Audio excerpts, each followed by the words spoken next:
Assalamualaikum warahmatullahi wabarakatuh.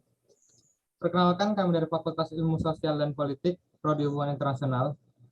Hari ini kami akan mempresentasikan hasil diskusi kami yang berjudul Trias Politika.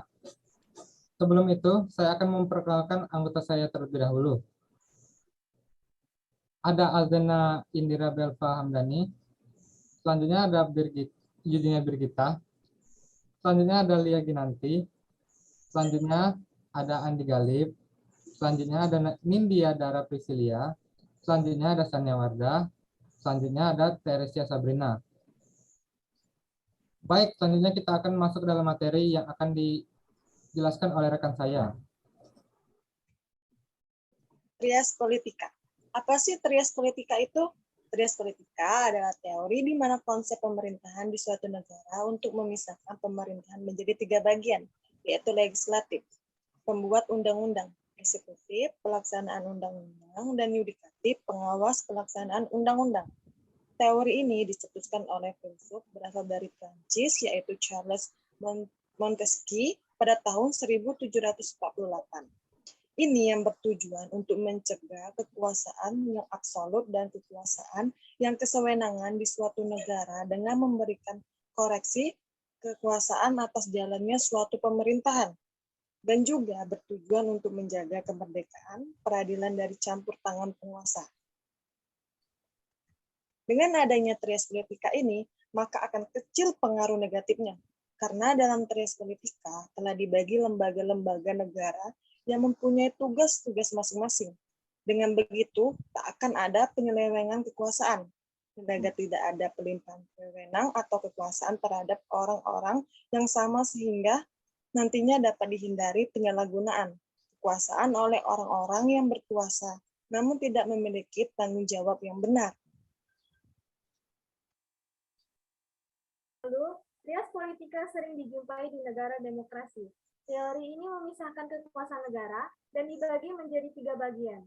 Dengan pemisahan tersebut, kekuasaan menjadi tidak mutlak dan memungkinkan saling bekerja sama atau saling melakukan koreksi. 3 macam bagian tersebut yaitu legislatif. Lembaga legislatif merupakan lembaga atau dewan yang memiliki tugas serta kewenangan membuat atau merumuskan undang-undang dasar atau peraturan di sebuah negara.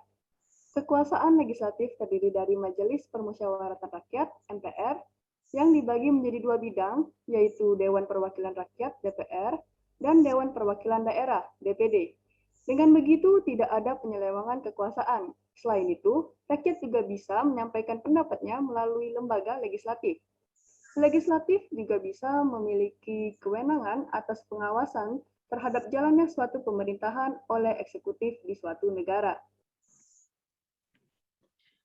Fungsi dan tugas legislatif adalah menentukan kebijakan, merancang dan merumuskan undang-undang dasar, dan mengontrol dan mengawasi Badan Perwakilan Rakyat.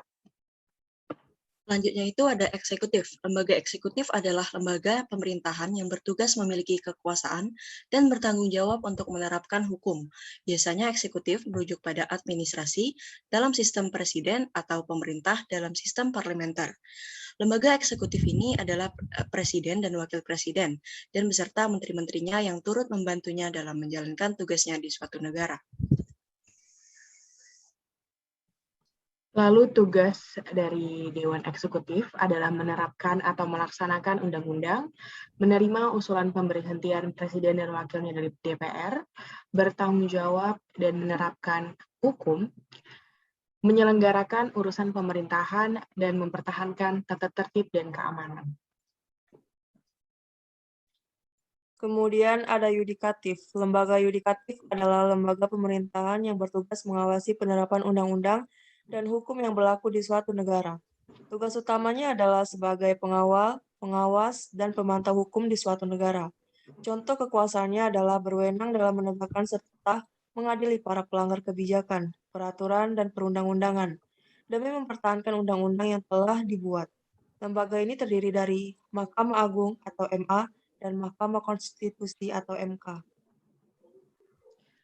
Lalu tugas dari lembaga yudikatif adalah mengawal, mengawasi, dan memantau proses berjalannya Undang-Undang Dasar, pengawasan hukum di sebuah negara, dan yang terakhir adalah menjatuhkan sanksi kepada tiap pelanggar hukum. Terima kasih bagi rekan-rekan saya. Berdasarkan paparan materi yang telah disampaikan, itulah paparan singkat dari Trias Politika dari kelompok kami. Mohon maaf apabila ada penulisan kata dan gelar yang salah. Kami akhiri. Wabillahi taufiq walhidayah. Wassalamualaikum warahmatullahi wabarakatuh. Udah guys. Dah. Ke Eli, Bang Sina.